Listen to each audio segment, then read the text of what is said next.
نحمدہ و نصلی علی رسولہ الکریم اما بعد فاعوذ باللہ من الشیطان الرجیم بسم اللہ الرحمن الرحیم وقضى ربك ألا تعبدوا إلا إياه وبالوالدين إحسانا إما يبلغن عندك الكبر أحدهما أو كلاهما فلا تقل لهما أف ولا تنهرهما وقل لهما قولا كريما واخفض لهما جناح الذل من الرحمة وقل رب ارحمهما كما ربياني صغيرا ربكم عالم بما في نفوسكم إن تكونوا صالحين فإنه كان للأوابين غفورا وآت ذا القربى حقه والمسكين وابن السبيل ولا تبذر تبذيرا إن المبذرين كانوا إخوان الشياطين وكان الشيطان لربه كفورا وإما تورزن عنهم ابتغاء رحمة من ربك ترجوها فقل لهم قولا ميسورا ولا تجعل يداك مغلولة إلى عنقك ولا تبسطها كل البسط فتقعد ملوما محسورا إن ربك يبسط الرزق لمن يشاء ويقدر إنه كان بعباده خبيرا بصيرا ولا تقتلوا أولادكم خشية إملاق نحن نرزقهم وإياكم إن قتلهم كان خطأ كبيرا ولا تقربوا الزنا إنه كان فاحشة وساء سبيلا ولا تقتلوا النفس التي حرم الله إلا بالحق ومن قتل مظلوما فقد جعلنا لوليه سلطانا فلا يسرف في القتل إنه كان منصورا ولا تقربوا مال اليتيم إلا بالتي هي أحسن حتى يبلغ أشده وأوفوا بالعهد إن العهد كان مسؤولا وأوفوا الكيل إذا كلتم وزنوا بالقسطاس المستقيم ذلك خير وأحسن تأويلا ولا تقف ما ليس لك به علم إن السمع والبصر والفؤاد كل أولئك كان عنه مسؤولا ولا تمش في الأرض مرحا إنك لن تخرق الأرض ولن تبلغ الجبال طولا كل ذلك كان سيئه عند ربك مكروها ذلك مما أوحى إليك ربك من الحكمة ولا تجعل مع الله إلها آخر فتلقى في جهنم ملوما مدحورا أفأصفاكم ربكم بالبنين واتخذ من الملائكة إناثا إنكم لتقولون قولا عظيما صدق اللہ العظیم رب اشرح لی صدری ویسر لی امری واحلل عقدۃ من لسانی یفقہوا قولی آمین یا رب العالمین۔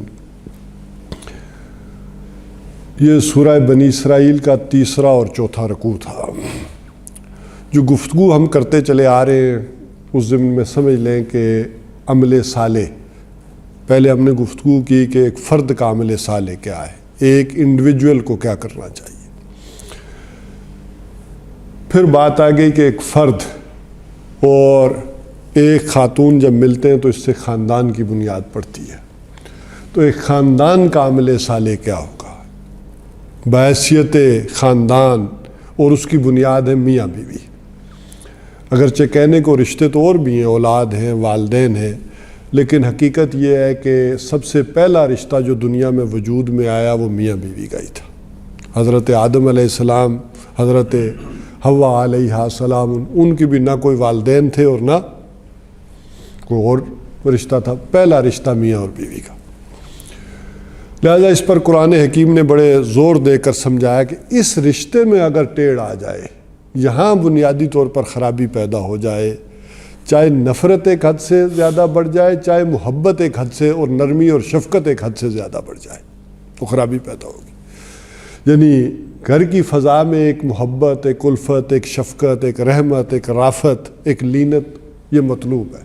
وہ صاف محمودہ ہے، لیکن ان کی بھی ایک حد ہوتی ہے، انسان کی نرمی کی بھی ایک حد ہوتی ہے، اسی طرح ایک رحمت اور رافت کی بھی ایک حد ہوتی ہے۔ تو یہ چیزیں حدود کے اندر رہیں، اس کو بھی کنٹرول کرنے کی ضرورت ہے۔ اور اگر بالکل ہی سمجھے انسان کہ بالکل ہی نہیں بن رہی، اول زور دیا گیا کہ نہیں ساری چیزیں دنیا میں پوری نہیں ہوتی، تم کسی دوسری خوبی کو دیکھو، دوسری بھلائی کو دیکھو، ہو سکتا ہے کوئی شے تمہیں اچھی لگے اور وہ بری ہو، اور کوئی بری لگے اور وہ تمہارے حق میں خیر ہو، حتی الامکان تو اس رشتے کو نبھاؤ۔ لیکن بندہ سمجھے کہ بالکل ہی طبیعت آمادہ نہیں ہے، تو بہرحال طلاق کا راستہ بھی پھر قرآن نے کھولا اور کہا کہ اس کو بھی ہو سکتا ہے بہتر مل جائے، تمہیں بھی کوئی بہتر مل جائے۔ تو اس حوالے سے بنیادی رشتہ وہ۔ اب جب بہت سارے خاندان ملتے ہیں تو اگلا سٹیپ ہے معاشرے میں معاشرے کا، معاشرت۔ معاشرہ کہتے ہیں مل جل کر رہنا۔ وہ جیسے عورتوں کے ضمن میں بھی آیا کہ ٹھیک ہے یہ قوانین ہیں، یہ چیزیں ہیں، یہ سارا کچھ ہے، وَعَاشِرُوهُنَّ بِالْمَعْرُوفِ، قرآن یہ کہہ رہا ہے کہ ان سے معاشرت رکھو اچھی۔ قانون کی چیزیں اپنی جگہ ہوں، لیکن گھر کی جو فضا کے اندر معاشرت ہے وہ اچھی رکھو، عورتوں کے ساتھ اچھا سلوک کرو۔ تو یہ معاشرہ جو ہے یہ گویا کہ مل جل کر رہنا۔ تو بہت سارے خاندان جب مل جل کر رہتے ہیں تو اب اس معاشرے کا عمل صالح کیا ہے؟ تو قرآن ہمارے سامنے ایک پروگرام رکھتا ہے کہ وہ کون سی ویلیوز ہیں، کون سی معاشرتی اقدار ہیں جنہیں اللہ تعالیٰ، قرآن، ہمارے نبی پروموٹ کرنا چاہتے ہیں، کہ یہ وہ ویلیوز ہیں اور یہ جو اقدار ہیں کہ جو ایک معاشرے کے اندر ہونی چاہیے، اور یہ وہ سوشل ایولز ہیں، یہ برائیاں ہیں کہ جنہیں معاشرے سے پاک ہونا چاہیے۔ ان برائیوں کو یعنی گویا کہ ایریڈیکیٹ کرو، معاشرے سے نکالو۔ ایک اسلامی معاشرے میں، ایک خدا کو ماننے والے معاشرے میں یہ برائیاں نہیں ہونی چاہیے۔ تو ایک اسلامی معاشرہ اس چیز کا لحاظ رکھے اور معاشرتی طور پر ان لوگوں کی یہ گویا کہ ذمہ داری بنے گی کہ ان اقدار کو فروغ دیں، اور یہ وہ چیزیں ہیں کہ جن کو بے خو بن سے اکھاڑ کر پھینک دیں، ان کے قریب نہ جانے دیں معاشرے کو۔ تو معاشرتی اعتبار سے یہ گویا کہ ہمارے سامنے یہ آئی۔ اچھا، دوسرا معاملہ اس کا یہ ہے کہ یہ سورہ بنی اسرائیل کا دوسرا اور تیسرا رکوع ہے۔ تو حضرت عبداللہ ابن عباس رضی اللہ تعالیٰ عنہ کی رائے میں یہ دوسرا اور تیسرا رکوع تورات کے احکام عشرہ کے بھی گویا کہ خلاصہ ہے، 10 کمانڈمنٹس، یعنی حضرت موسیٰ علیہ السلام کو جو احکامات دیے گئے ان کا ایک خلاصہ ہے۔ اس کو اس اعتبار سے بھی سمجھ لیں کہ بنیادی تعلیمات گویا کہ اللہ تعالیٰ کہہ رہے ہیں وہ ایک ہی رہی ہیں، از آدم تا محمد صلی اللہ علیہ وسلم۔ معاشرہ جو ترقی کرتا گیا وہ احکامات آتے گئے۔ حضرت آدم علیہ السلام کے وقت میاں اور بیوی کا یہ ایک معاملہ تھا، وہ احکام انہیں دے دیے گئے۔ بعد میں اولاد کے دوسرے آگے ہوں گے، حضرت شیس علیہ السلام کو، حضرت ادریس علیہ السلام کو۔ حضرت موسیٰ علیہ السلام کے دور میں آ کر معاشرہ تشکیل پا گیا، قبائل، خاندان مل جل کر رہنے لگ جائے، ایک سٹی گورنمنٹ، اس کا ایک تصور جو آ گیا۔ ابھی نوع انسانی نے اجتماعی اعتبار سے اس سے زیادہ ترقی نہیں کی تھی، لہذا حضرت موسیٰ علیہ السلام تک بلکہ سابقہ انبیاء کو، محمد رسول اللہ صلی اللہ علیہ وسلم تک جتنے بھی احکامات دیے گئے وہ معاشرے کی سطح تک تھے۔ اب جب حضور صلی اللہ علیہ وسلم آئے ہیں تو آپ جس دور میں آئے تو اس وقت پوری امپائرز وجود میں آ چکی تھی۔ ایک طرف گویا کہ ایرانی امپائر جسے کہیں گے کہ کسریٰ کی حکومت، اور ایک طرف کیسر رومن امپائر۔ تو یہ، اور ابھی تو دنیا نے اور آگے جانا تھا، گلوبل ولیج بننا تھا، چاہے اس وقت کے انسانوں کو نہ بھی پتہ ہو، پچھلے انسانوں کو، لیکن اللہ کو تو معلوم تھا نا کہ ایک وقت آئے گا کہ یہ دنیا گلوبل ولیج بن جائے گی۔ اس وقت کے احکامات کیا ہوں گے؟ تو یہ گویا کہ محمد الرسول اللہ صلی اللہ علیہ وسلم کو پہلے احکامات تو وہی رکھے، لیکن اس سے اگلے احکامات جو دے دیے گئے وہ گویا کہ ملی سطح پر، ریاستی سطح پر، ان کے دونوں پہلو ہمیں کہنے چاہیے، ایک ملی سطح پر اور ایک ریاستی سطح پر محمد رسول اللہ صلی اللہ علیہ وسلم کو احکامات دی۔ وہ اس سے پہلے کے انبیاء کو نہیں دیے گئے۔ اور ریاستی اور ملی سطح پر جو احکامات ہوں گے یا جو ریاست کو عمل صالح کرنے چاہیے وہ گویا کہ اس کے بعد ہم پڑھیں گے۔ تو ابھی درمیان کے اس پیریڈ کے ہم پڑھ رہے ہیں کہ ایک معاشرے کی سطح پر کیا عمل صالح ہونے چاہیے۔ چونکہ کتنا اہم مضمون ہے تو جو اہم مضامین ہیں قرآن میں اور بھی بے شمار جگہ پر آتے ہیں. یہی احکام پورے ایک رکوع میں ان کا خلاصہ بیان کر دیا گیا سورہ انعام کے 19ویں رکوع میں. اچھا، سورہ بقرہ کی آیت نمبر 83 میں تقریباً یہی خلاصہ آ گیا. اسی طرح سورہ نساء کی آیت نمبر 36، 37، 38 اس کے اندر بھی یہ احکامات آ گئے. تو ہر ایک نئے اسلوب کے اندر وہ چیزیں جو ہے وہ سامنے رکھ دی گئیں اور بیان کر دی گئیں. کیونکہ یہ سورہ بنی اسرائیل میں ہے اور سورہ بنی اسرائیلی کے حوالے سے اس کا تذکرہ ہے، تو اس حوالے سے بھی سمجھ لیں کہ اس سورت کے آغاز میں، سورہ بنی اسرائیل کے آغاز میں جو سابقہ امت مسلمہ ہے اس کے 2 عروج اور 2 زوال بیان کیے گئے. اور اس کے آخر میں، سورہ بنی اسرائیل کے آخر میں جب حضرت موسیٰ علیہ السلام وہاں مصر سے نکلے ہیں اس کا تذکرہ آیا ہے، اور پھر ایک تذکرہ یہ آیا کہ وَإِذَا جَاءَ وَعْدُ الْآخِرَةِ، کہ جب آئے گا ہمارا وہ اس وعدے کا آخری وقت، جِئْنَا بِكُمْ لَفِيفًا، ہم تم سب کو لپیٹ کر ایک جگہ لے آئیں گے. وہاں اللہ تعالیٰ اشارہ دے رہے ہیں کہ کسی ایک جگہ پر بنی اسرائیل سارے اکٹھے ہو جائیں گے. آج تو ہم بڑی اچھی طرح سے سمجھ سکتے ہیں کہ گریٹر اسرائیل، اور اسی کو بعد میں اللہ تعالیٰ گریٹر گریو یارڈ آف اسرائیل بنا دیں گے. تو ایک یہ طرز عمل بھی، اور اس کے شروع میں بھی جو ہے 2 عروج 2 ادوار بیان کر دیے گئے، بلکہ وہ آیات میں آپ کو سنائی دوں تاکہ آپ کا ایک تاریخ سے بھی ایک معاملہ جو ہے وہ جڑا رہے.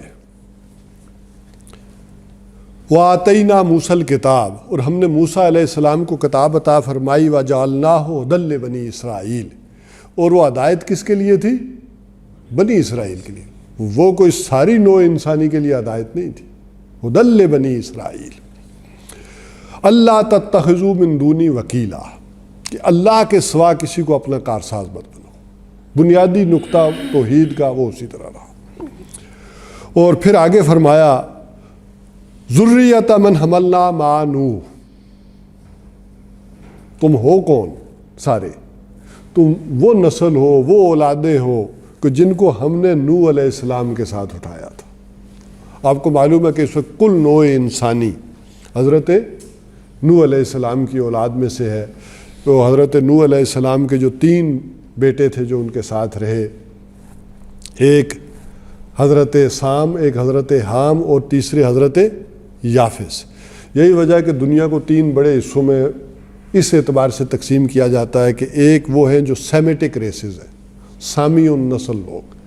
قرآن میں اصل میں زیادہ تر سیمیٹک انبیاء کا ذکر آیا ہے جو سامی النسل میں سارے چیزیں گزری ہیں. چونکہ عرب کیا ہیں بنیادی طور پر؟ یہ سامی النسل ہے اور اپنی اس تاریخ سے چیزوں سے واقف تھے، لہٰذا یہ سیمیٹک ریسز کا سارا معاملہ یہاں آیا. اور دوسرے رہے حضرت حام، ایلین ریسز، آریائی نسلیں. اگر آپ نے اس حوالے سے پڑھا ہو تو آریائی نسلیں یا ایلین ریسز، یہ یونانی ہو گئے، مصری ہو گئے، ہندوستانی ہو گئے، یہ وہ ریسز ہیں، یا ایرانی ہو گئے، یہ آریائی نسلیں کہلاتی ہیں. اور تیسری تھی یہ نارکوٹک ریسز. حضرت یافس کی جو اولادیں ہیں گویا کہ یہ چائنیز ہو گئے، جیپنیز ہو گئے، کورینز ہو گئے، یہ تقریباً سارے کا سارا یہ جو ایک ایریا بنتا ہے یہ حضرت یافس کی جو ہے اولادوں میں سے بنتا ہے. تو یہ گویا کہ تم وہ لوگ ہو کہ جن کو ہم نے اٹھایا نوح علیہ السلام کے ساتھ. انہ کان عبدا شکورا، یقیناً وہ بڑے ہی شکر گزار بندے تھے اللہ کے. وَقَضَيْنَا إِلَىٰ بَنِي اسرائیل، اب وہ بات آ گئی. وَقَضَيْنَا إِلَىٰ بَنِي اسرائیل فِي الْكِتَابِ لَتُفْسِدُنَّ فِي الْأَرْضِ، اور ہم نے فیصلہ کر دیا تھا بنی اسرائیل کے بارے میں کتاب کے اندر، لَتُفْسِدُنَّ فِي الْأَرْضِ مَرَّتَيْنِ، کہ تم 2 مرتبہ زمین میں فساد کرو گے. وَلَتَعْلُنَّ عُلُوًّا كَبِيرًا، اور چڑھائی چڑھو گے بڑی چڑھائی، یعنی سرکشی کرو گے بھرپور انداز میں. 2 مرتبہ فساد کرو گے زمین میں اور سرکشی کرو گے. اچھا، اس میں امپلائڈ بھی بات ایک آ گئی. وہ کیا آ گئی کہ تم کچھ کرو گے تو پھر ہم بھی تو کچھ کریں گے نا. تم جب فساد مچاؤ گے، سرکشی کرو گے تو کچھ ہم بھی کریں گے. پھر فَإِذَا جَاءَ وَعْدُ أُولَاهُمَا، اور پھر جب آیا ہمارے وعدے کا پہلا وقت، باسنا علیکم عباد اللہ نا، تو ہم نے تم پر بھیجے اپنے بندے اولی باسن شدید، جو بڑے سخت جنگجو تھے، فجاسو خلال الدیار، اور وہ داخل ہو گئے تمہارے شہروں کے اندر، وقان وعدم مفعولا، اور اللہ کا وعدہ پورا ہو کر رہا، یعنی وہ جو اس نے کہا تھا 2 مرتبہ تم فساد کرو گے تو اللہ تعالیٰ بھی تو کچھ کرے گا نا پھر۔ ثم رددنا لکم القرہ، پھر ہم نے لوٹائی تمہاری باری ان کے اوپر، علیہم وامددناکم، اور تمہاری مدد کی، بے اموال و بنین، مالوں سے بھی اور بیٹوں سے بھی، یعنی تمہاری نفری بڑھائی، وجعلناکم اکثر نفیرا، اور تمہاری جو نفری تھی وہ اس میں کثرت کر دی، قوت بڑھ گئی۔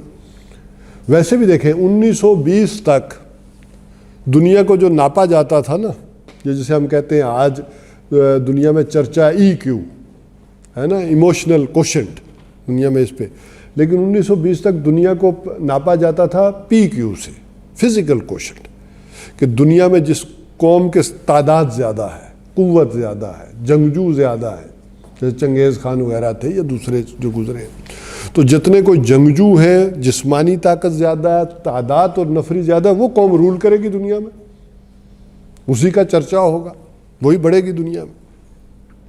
لیکن 1920 کے بعد جب یہ انڈسٹریل ریولوشن آیا تو اب دنیا میں تبدیلی آ گئی کہ نہیں، جسمانی قوت اور تعداد کی حیثیت اتنی نہیں ہے، IQ، جس کے پاس ذہانت زیادہ ہے جس قوم کے پاس، وہ رول کرے گی دنیا میں۔ اب تعداد اور طاقت کی بنیاد پر، جسمانی طاقت کی بنیاد پر دنیا میں اب رول نہیں ہو سکتا، اب IQ کی بنیاد پر ہوگا۔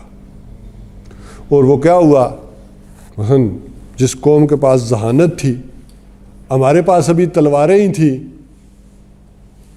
انہوں نے بندوقیں بنا لی، پسٹل بنا لیے۔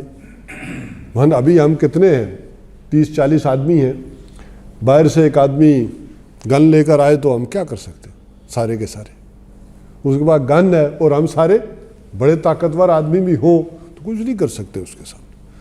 تو اب یہ ذہانت استعمال کر کے جو قوم جس کے پاس زیادہ ذہانت ہوگی وہ دنیا میں رول کرے گی۔ لیکن معاملہ پھر آگے بڑھا کہ یہ علم، یہ ذہانت، اگر انسان کا رویہ درست نہ ہو کسی کام کی، یہ دنیا میں دور آیا EQ کا، یہ 1980 وغیرہ میں پھر یہ بات شروع ہو گئی کہ اگر انسان کا رویہ درست نہیں ہے، اس کا ایٹیچیوڈ صحیح نہیں ہے، تو علم بھی بیکار ہے اور طاقت بھی بیکار ہے، ذہانت بھی بیکار ہے، IQ بیکار ہے۔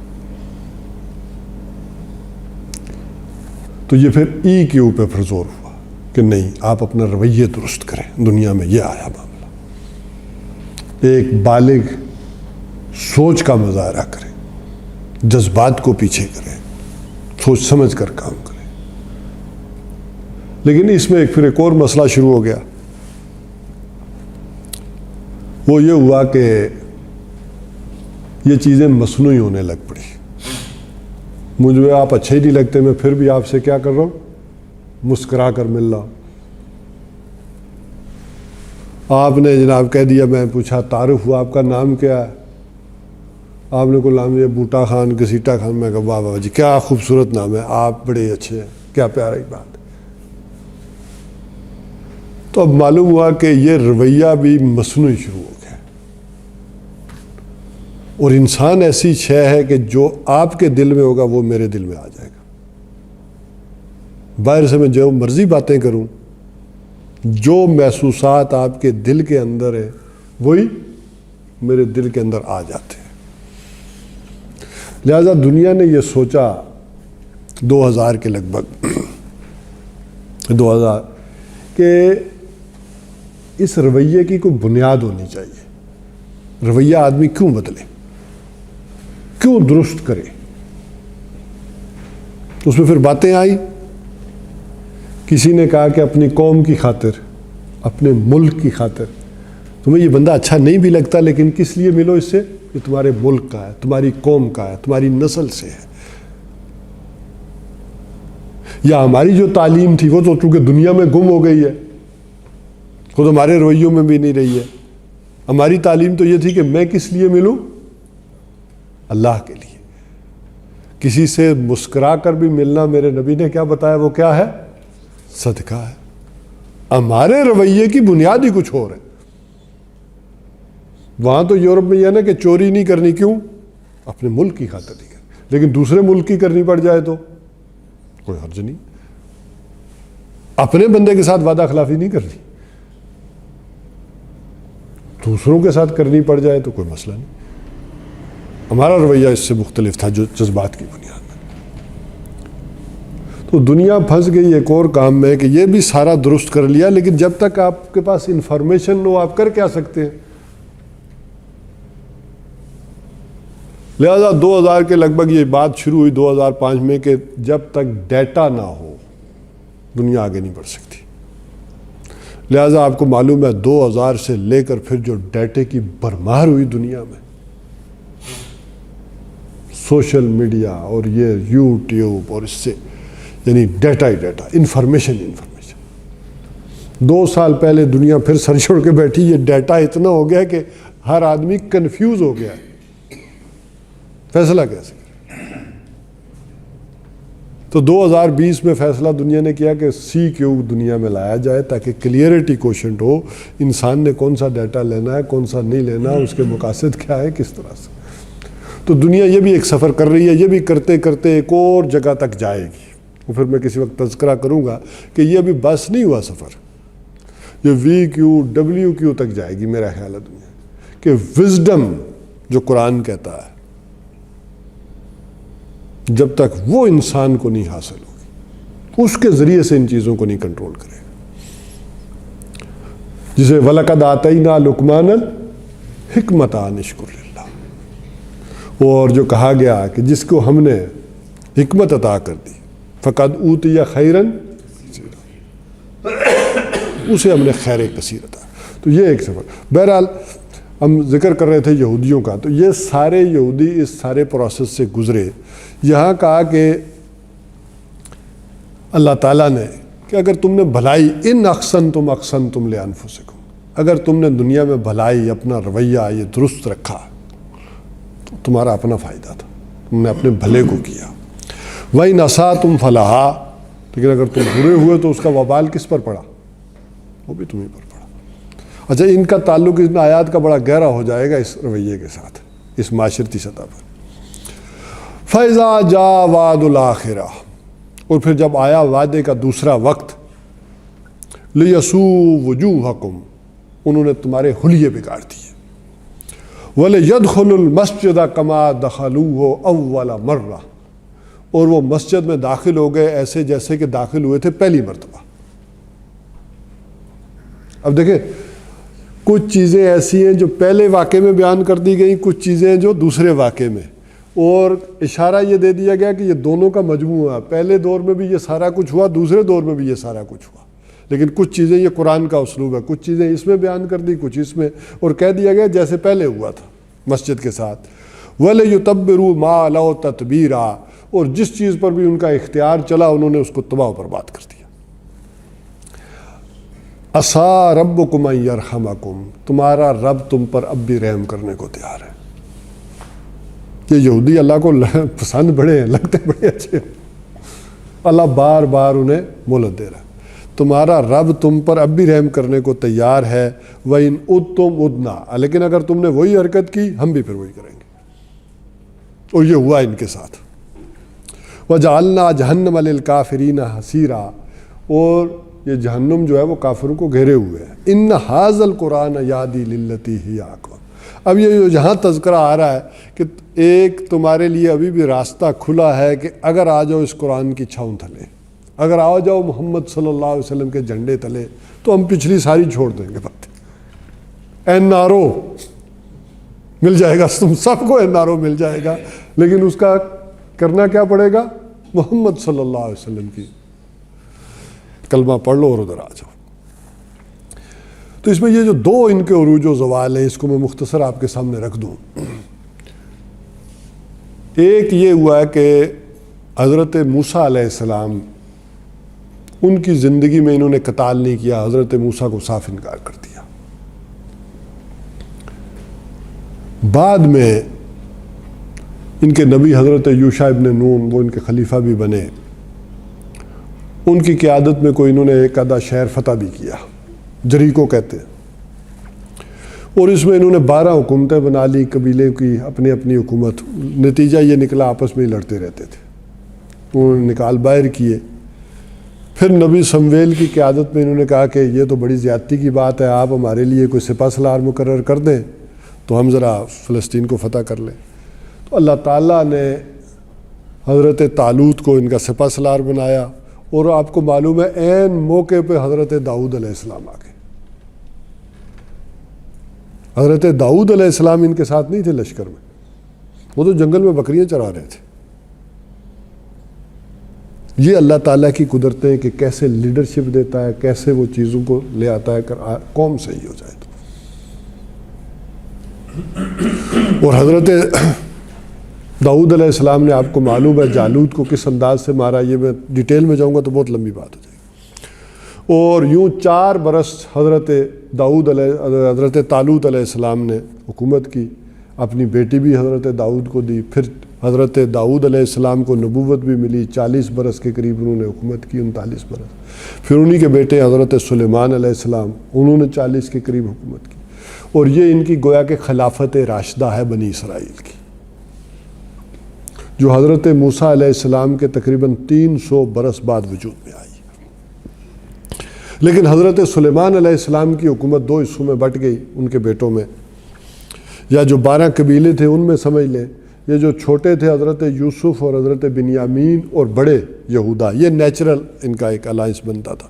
آپ کو معلوم ہے جو بڑا بھائی تھا حضرت یعقوب علیہ السلام کا بڑا بیٹا حضرت یوسف کا بڑا بھائی یہودا، اسی نے کہا تھا نا بھائیوں کو بھی کہ اس کو نہ کرو، یوسف کو مت مارو، تو وہ ایک نیچرل الائنس بنا، تو یہ علیحدہ ہوئے اور یہ دوسرے سارے علیحدہ ہوئے، باقی جو تھے۔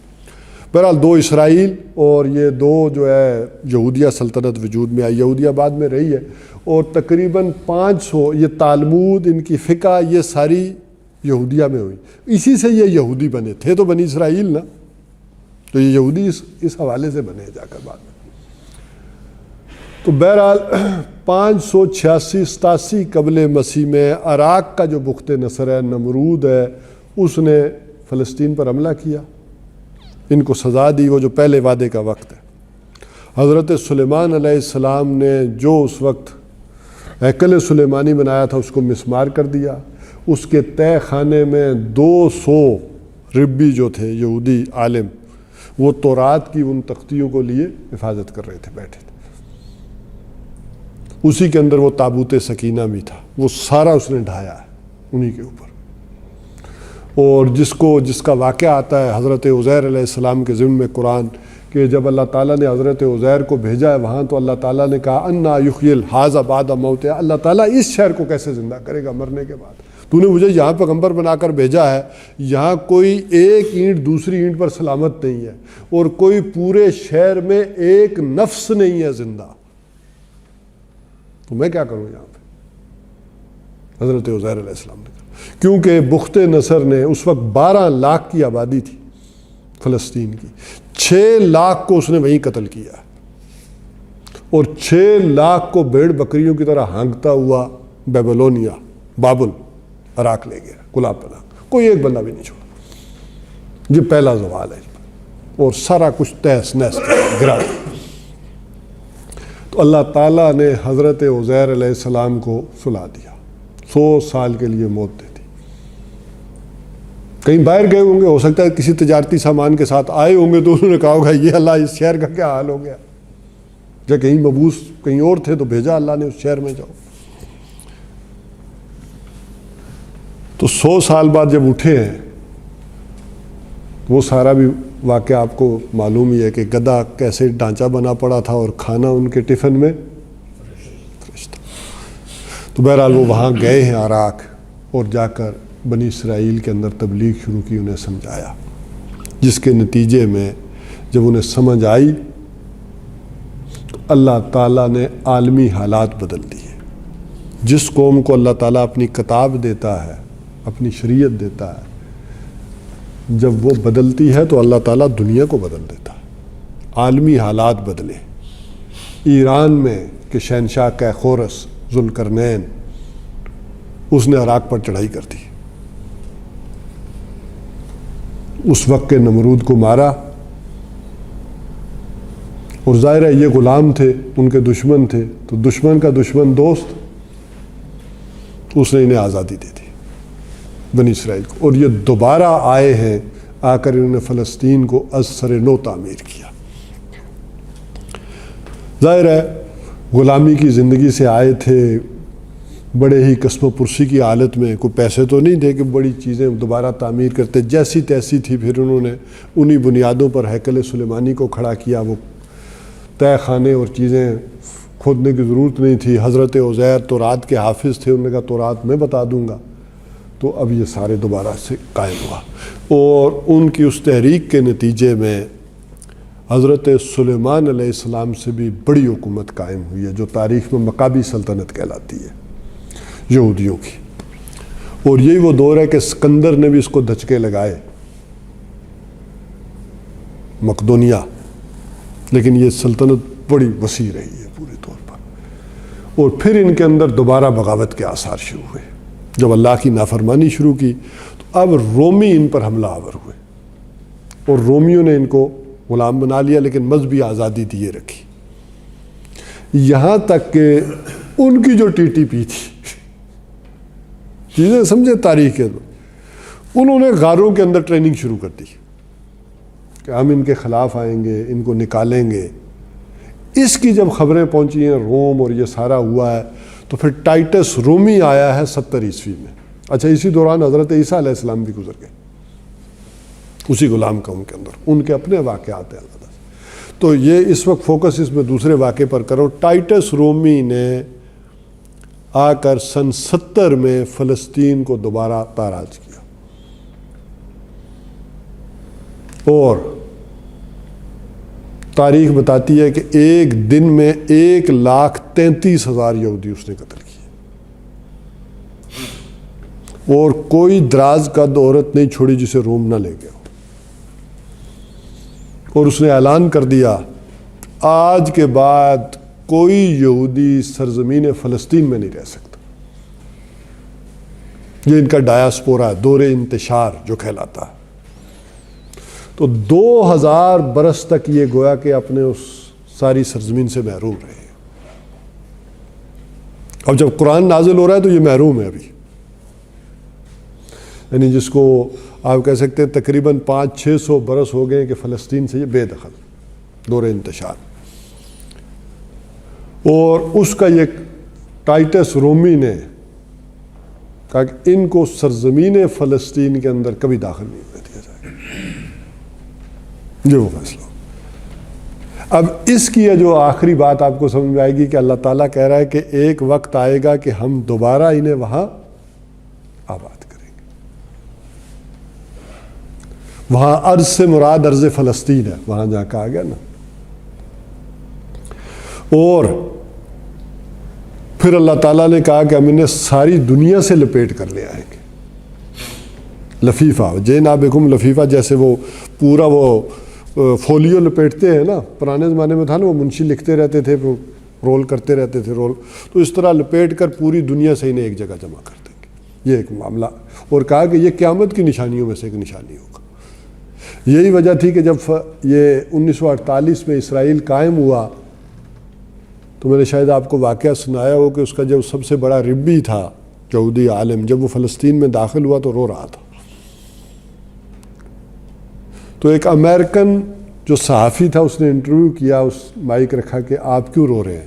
شاید یہ خوشی کے آنسو ہیں کہ 2000 سال بعد آپ فلسطین میں آ رہے ہیں، آپ کو قبضہ مل رہا ہے فلسطین کا۔ تو اس نے کہا نہیں، this is beginning of the end, ہمارا فلسطین میں داخل ہونا دنیا کے خاتمے کی شروعات ہے، دنیا کا خاتمہ ہونے لگا، اس کے آخری بساط ہے جو بچائی جا رہی، ہم یہ فلسطین کا۔ تو بہرحال یہ تھا ایک اس حوالے سے ایک سینیریو معاشرتی حوالے سے۔ اب آ جائیں ذرا جو قرآن حکیم نے ہمارے سامنے بات رکھی کہ یہ احکام عشرہ کا جو مطالعہ ہے، بلکہ اس کا بھی میں ترجمہ کر دوں تاکہ ہمیں مضمون کو سمجھنے میں آسانی ہوگی۔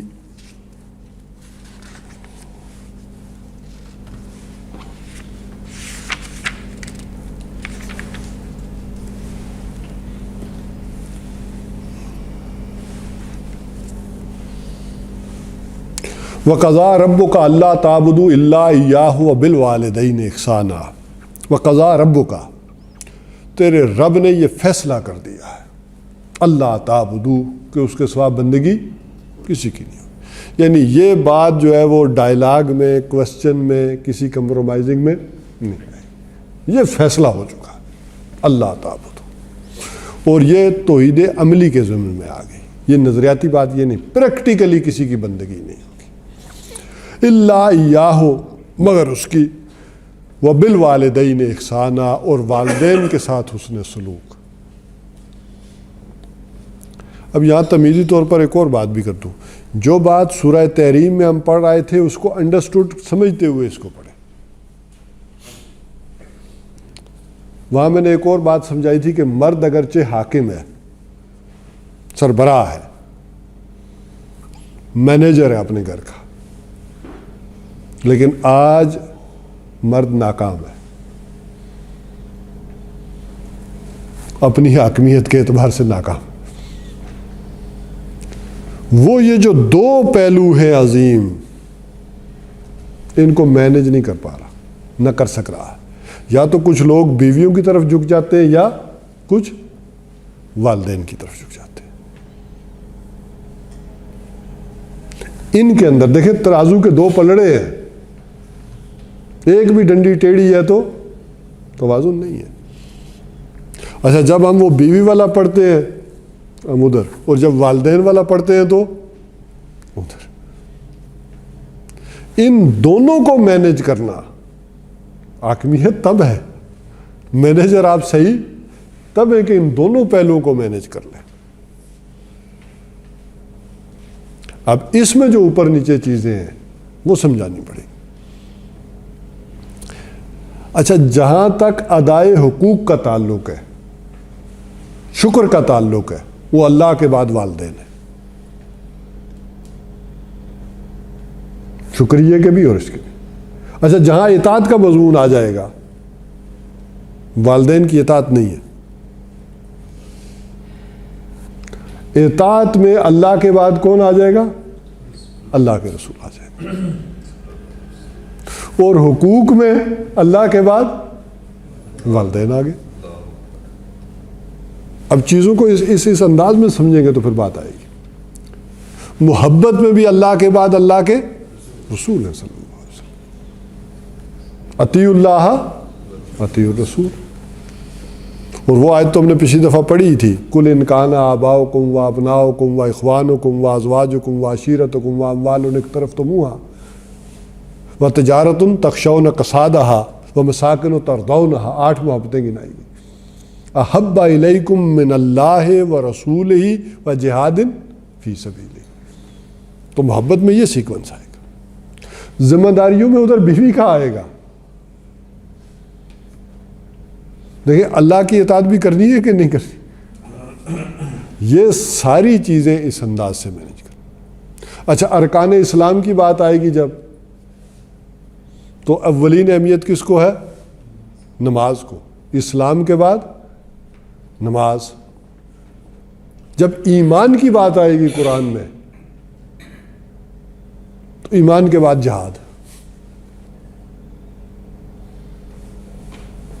ہر دیکھیں ہر مضمون کا اور ہر جو اوپر ڈیفینیشن ہے اس کے نیچے جب آپ چیزوں کو لائیں گے تو وہ ترتیب بدل جائے گی۔ اسلام کی بات ہوگی تو نماز ہو جائے گی، ایمان کی بات ہوگی تو جہاد کی بات ہو جائے گی۔ اسی طرح جب ہم نے نیکی کا پڑھا تھا تو جب نیکی کی ہم نے ڈیفینیشن کی تھی تو اس میں مال کا خرچ کرنا پہلے تھا، نماز کا بعد میں ہے معاملہ۔ جب آپ نیکی کی تعریف کریں گے، نیکی کو یعنی اوپر ہیڈنگ دیں گے، تو اس میں نماز بعد میں آئے گی، مال پہلے آئے گا. تو چیزیں اس نوعیت کے ساتھ پھر بدل جاتی ہیں، اس انداز میں. بہرحال اس پر میں اس کی ترجمے کے بعد جب ہم گفتگو شروع کریں گے تو پھر اس کے اوپر آپ کو ذرا تھوڑا سا بتاؤں گا کہ یہ بیوی والی سائڈ رکھنی ہے اور یہ والدین والی، اور اوپر آپ ہیں. وہ جو ترازو کا پلڑا ہے وہ آپ کے ہاتھ میں اللہ نے دیا ہے، آپ کو حاکم بنایا ہے، سربراہ بنایا ہے. آپ نے اس ساری چیز کے اندر بیلنس کیسے قائم کرنا ہے، یہ ہو جائے گا. عام طور پر ہم خطبے میں، واعظ میں جب وہ بات کرتے ہیں تو اس بات کو ڈس بیلنس کر دیتے ہیں.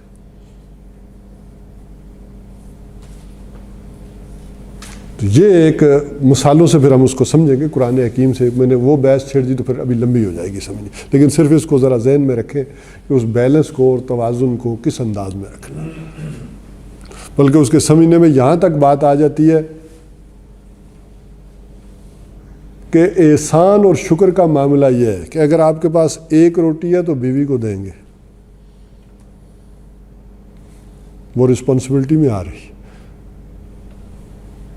لیکن بدل گیا کام، سارے بھوکے ہیں، آپ باہر سے ایک روٹی لائیں تو پہلے کس کا حق ہے؟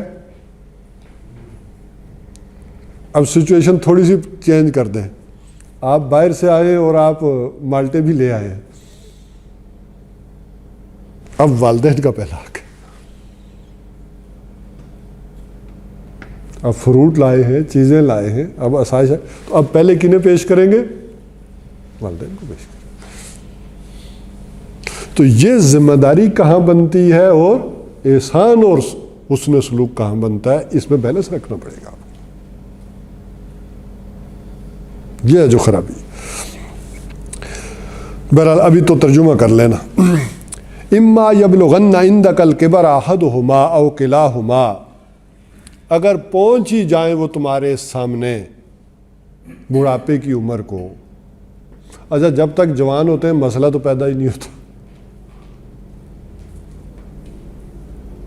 جب آپ نے ابا جی سے کوئی لینا ہو تو احترام تو کرنا ہی کرنا ہے نا، بات ماننی ہے. جب وہ پہنچ جائیں بڑھاپے کو، ان دونوں، وہ دونوں یا ایک، احدہما او کلاہما یا دونوں، فلا تقل لہما اف، تو ان سے اف تک مت کہو. یہ جو باڈی لینگویج ہے نا یہ بھی بہت سارا اظہار کر دیتی ہے انسان کا. کیا ہے؟ ولا تنہرہما، اور نہ ان دونوں کو جھڑکو. وقل لہما قولا کریما، بات ان کے ساتھ کرو نرمی سے. واخفض لہما جناح الذل من الرحمہ، ابھی یہ ہم سادہ ترجمہ کر لیتے ہیں پھر تفصیلات بعد میں جائیں گے. واخفض لہما جناح الذل من الرحمہ، اور اپنے کندھوں کو ان کے سامنے جھکائے رکھو نیاز مندی سے. معلوم ہو انسان کے وجود سے کہ آپ ان کے ریسپیکٹ کر رہے ہیں. وَقُلْ رَبِّ ارْحَمْهُمَا، اور یہ دعا کرو، یہ کہو کہ پروردگار ان دونوں کے اوپر کیا کر، رحم فرما. کما ربیانی صغیرا، جیسا کہ انہوں نے مجھے بچپن میں پالا پوسا. ربوبیت، پالنا. ویسے تو پالن ہار کون ہے؟ اللہ، لیکن اس دنیا میں اس کا ذریعہ کون بنا ہے؟ والدین. ربکم عالم بما فی نفوسکم، تمہارا رب خوب جانتا ہے جو تمہارے جیوں میں ہے. اس میں بھی تفصیلات میں ہم جائیں گے تو دیکھیں گے کہ کبھی کبھی بات ٹالنی بھی پڑ جاتی ہے. نیت کیا تھی وہ دیکھا جائے گا، تمہارے جی میں کیا ہے. والدین کو ضد کر بیٹھیں تو پھر کیا ہے. ان تکونوا صالحین، اگر تم ہو نیکوکار، فإنہ کان للأوابین غفورا، تو یقیناً وہ رجوع کرنے والوں کو معاف فرماتا ہے، درگزر فرماتا ہے ان سے. وآت ذی القربى حقہ، اب والدین کے بعد کس کا حق ہے؟ قرابت داروں کا. ان کا حق دے دو. والمسکین، اور مسکین کو. وابن السبیل، اور راہ چلتے مسافر کو. ولا تبذر تبذیرا، اور اپنی دولت کو فضول خرچی میں مت اڑاؤ، اللو تللو میں مت اڑاؤ۔ ان المبذرین کانوا اخوان الشیاطین، یقیناً یہ جو فضول خرچی کرنے والے یہ شیطانوں کے بھائی ہیں۔ جب ہم دیکھیں گے کیسے بھائی بنتا ہے شیطانوں کا۔ وَقَانَ الشَّيْطَانُ لِرَبِّهِ کفورا، اور یہ جو شیطان ہے یہ اپنے رب کا بڑا ہی ناشکرا ہے اور ربی کفورا، ناشکرا ہے۔ وَإِن تُعْرِضَنَّ عَنْهُ ابْتِغَاءَ، اور اگر حالت یہ ہو کہ تمہیں اعراض کرنا ہی پڑ جائے، اِمَّا تُعْرِضَنَّ ابْتِغَاءَ، بس باب اس کے رحمت من ربک، تم اپنے رب کی رحمت کے خود امیدوار ہو۔ لیکن ایک شخص نے آ کر آپ سے کچھ مانگ لیا، اس نے دیکھا سفید کپڑے پہنے ہوئے ہیں، اچھی گاڑی ہے، یہ ہے وہ، کچھ دو، میری مدد کرو۔ تو اگر آپ کو اعراض کرنا ہی پڑ جائے، اس کا سبب یہ ہے کہ تم خود اپنے رب کی رحمت کے امیدوار ہو، ترجوہ جس کی تمہیں امید بھی ہے، فَقُلْ لَهُمْ قَوْلًا مَيْسُورًا، تو ان سے بات کرو نرمی سے، یعنی سائل کو جھڑکو نہ۔ ان رشتہ داروں میں سے، عزیز و اقارب میں سے کوئی آتا ہے تو جھڑکو نہ، برا مت کہو، بلکہ نرمی سے۔ وَلَا تَجَلْ يَدَكَ مَغْلُولَةً إِلَىٰ عُنُقِكَ، اور نہ اپنے ہاتھوں کو باندھ لو گردن تک، یعنی بالکل بخیل بن جائے آدمی، ہاتھ ہی گردن سے لگانے کا یہ محاورہ یہ ہے کہ مطلب کوئی تم کر بھی سکتے ہو کچھ بھی نہ کرو۔ وَلَا تَبْسُطْهَا كُلَّ الْبَسْطِ، اور نہ یہ ہے کہ انہیں بالکل کھلا چھوڑ دو، یعنی ایک میانہ روی رہنی چاہیے نا، نہ بالکل جو ہے۔ اس پر میرے خیال ہم نے گفتگو کر لی تھی سورہ فرقان میں۔ فَتَقْعُدَ مَلُومًا مَحْسُورًا، تو بیٹھے رہو گے پھر ملامت زدہ ہو کر اور تھک ہار کر، مایوس ہو کر۔ آدمی کو ایک وہ چڑھتی ہے نا، تقریر سنی بڑی اچھی، لو جو سارا ہے وہ دے دیا، بعد میں پچھتاتا ہے یہ میں نے کیا کر دیا، تو پھر بعد میں تم پچھتاتے پھرو، یہ بھی درست نہیں ہے۔ تو اس کے اندر ایک میانہ روی رکھو۔ ان ربک یبسط الرزق لمن یشاء، یقیناً ہمارا رب جس کے لیے چاہتا ہے روزی کو کشادہ کر دیتا ہے، ویقدر، اور جس کے لیے چاہتا ہے ناپ تول کر دیتا ہے۔ اس کا عام باماورہ تو ہم ترجمہ کرتے ہیں تنگ کر دیتا ہے، لیکن اصل میں یہ ہے کہ ناپ تول کر، قدر یقدروں کے معنی ہوتے ہیں ایک اندازہ، ایک ناپ تول۔ انہ کان بعبادہ خبیرا بصیرا، یقیناً وہ اپنے بندوں کے بارے میں باخبر بھی ہے اور دیکھتا بھی ہے، اسے معلوم ہے کہ کس کی کیا ضرورت ہے اور کون کس حال میں ہے۔ وَلَا تَقْتُلُوا أَوْلَادَكُمْ خَشْيَةَ إِمْلَاقٍ، اور مت قتل کرو اپنی اولاد کو مفلسی کے ڈر سے، تنگی کے ڈر سے۔ اتنی آبادی ہو جائے گی، کہاں سے کھائیں گے، کہاں پیئیں گے۔ اس پر بھی ہماری میرا خیال ہے پوری ایک نشست پھر یہاں جا کر ہو جائے گی۔ نحن نرزقہم وإیاکم، ہم انہیں بھی رزق دیں گے اور تمہیں بھی دیں گے۔ رزق کے خزانے کس کے پاس ہے؟ اللہ کے پاس۔ اور یہ بات مان لیں ایمان کی سطح پر کہ جتنا دنیا میں رزق ضرورت ہوتا ہے اللہ تعالیٰ اس سے زیادہ بھیجتا ہے، اس کی تقسیم غلط ہاتھوں میں چلی جاتی ہے، اور وہ کیوں جاتی ہے؟ آزمائش ہے دنیا میں۔ ان قتلہم کان خطئا کبیرا، یقیناً ان کا قتل جو ہے وہ بہت بڑی خطا ہے۔ ولا تقربوا الزنا، اور زنا کے قریب بھی مت جاؤ۔ انہ کان فاحشہ، یقیناً یہ بے حیائی کی بات ہے، وساء سبیلا، اور برا راستہ ہے۔ ولا تقتلوا النفس التي حرم اللہ الا بالحق، اور مت قتل کرو کسی جان کو جسے اللہ نے محترم ٹھہرایا ہے، اور اللہ نے ہر جان کو محترم ٹھہرایا ہے، الا بالحق، سوائے جس پر قانون چل جائے۔ ومن قتل مظلوما، اور جو کوئی قتل کر دیا گیا یعنی ناحق، ناانصافی کے طور پر، فقط جعلنا لولیہ سلطانا، تو اس کے ولی کو ہم نے ایک اختیار عطا کیا ہے، ایک سلطان عطا کی ہے۔ فلا یسرف فی القتل، تو تو اسے چاہیے کہ قتل میں اسراف نہ کرے۔ اب اسراف کی مختلف صورتیں ہو سکتی ہیں، آپ کا جی نہیں بھر رہا، اس نے ایک مارا میں دو ماروں گا، یا تڑپا کر ماروں گا، وغیرہ وغیرہ۔ یہ موقع آئے گا تو ہم گفتگو کریں گے۔ انہو کان منصورا، یقیناً اس کی مدد کی جائے گی، اسلامی معاشرہ قاتل کو پکڑنے میں اس کی مدد کرے گا۔ ولا تقربوا مال الیتیم، اور یتیم کے مال کے قریب بھی مت جاؤ، الا باللتی ہی احسن، سوائے اس کے کہ جو بہترین طریقہ ہو، ان کے مال میں بڑھوتری مقصود ہو، حفاظت ہو، حتیٰ یبلغ اشدہ، یہاں تک کہ وہ بڑے ہو جائیں، بالغ ہو جائیں، تو اس وقت ان کے گویا کے حوالے کرو۔ وَأَوْفُوا بِالْعَهْدِ، اور وعدے کو پورا کرو، اِنَّ الْعَهْدَ كَانَ مَسْئُولًا، یقیناً وعدے کے بارے میں پوچھا جائے گا۔ وَأَوْفُوا الْكَيْلَ إِذَا كِلْتُمْ، اور جب تم پیمانہ بھرو تو پورا بھرو۔